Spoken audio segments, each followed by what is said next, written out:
It starts with a story of my uniqueness. It starts before I was even born. At this time, my sex was unknown, my name was unknown. I was just a ball of undifferentiated cells floating around inside of my mother's belly. I was in the minority already. You see, I was upside down, or rather, I was right side up. I didn't want to be born head down like 97% of fetuses. I refused to be rotated, and I was born, butt first, by a mother determined not to take drugs. Another minority stat. I was not only a breech birth, I was a natural breech. And that became my story. Flash forward to grade school, and I find myself the shortest person in every class that I am in. And not just short, the shortest, sometimes by a head. Let's take a look at a few photos of me as the shortest. Here's one. This is me in kindergarten. I'm on the bottom right in a white dress.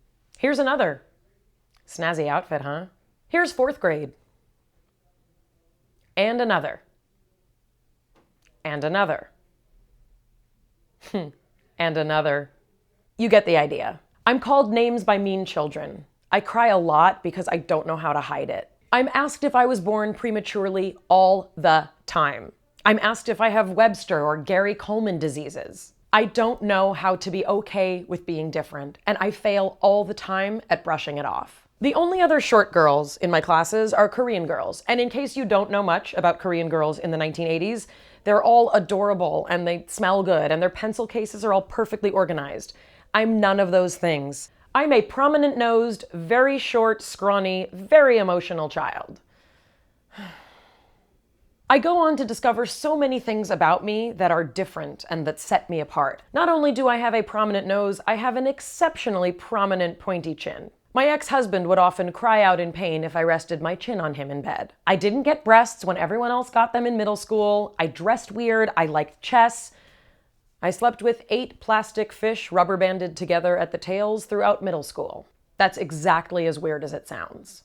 I embraced my quirkiness, but realized very early on that I was different and that wasn't cool. I wasn't like other kids. All of my differences didn't feel special, even though my mother told me they were, because they were a source of constant criticism and shame. High school revealed that I was a boyish female, what we'd now call a masculine female. I didn't like the things the other girls liked. I most certainly didn't like the boys the other girls liked, but I didn't like girls either. Why was I always in the minority? I left my parents' home and entered university, and what I now discovered was that I was actually in the minority. As a Jewish person, I'm 2% of the United States population.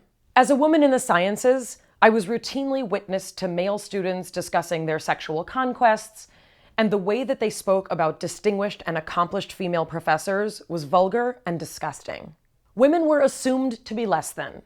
Female professors who wanted to have children were seen as not taking their careers seriously enough, while professors who didn't have children were sometimes called dykes and were seen as less than a complete woman. So you basically couldn't win. With white skin, I know that my minority status is much less significant than it could be.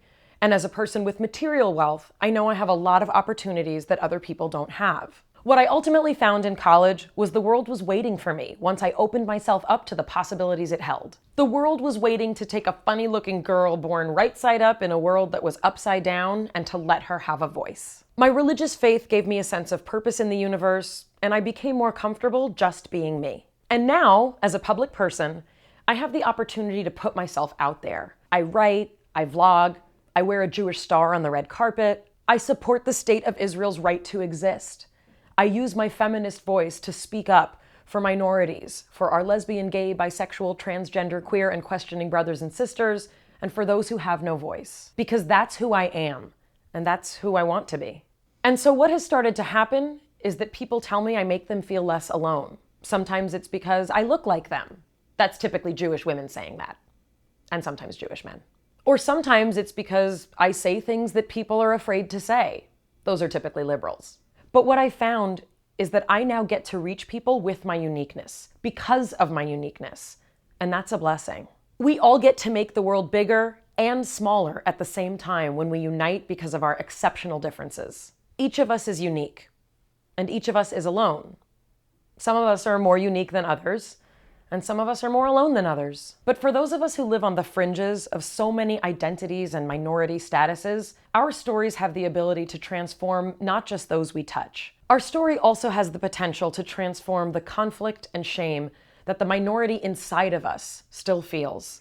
The fear of not fitting in, but most of all, the fear of fitting in, of losing her status. Because if I forget where I come from, if I forget my minority status, I lose touch with those whose stories have yet to be told.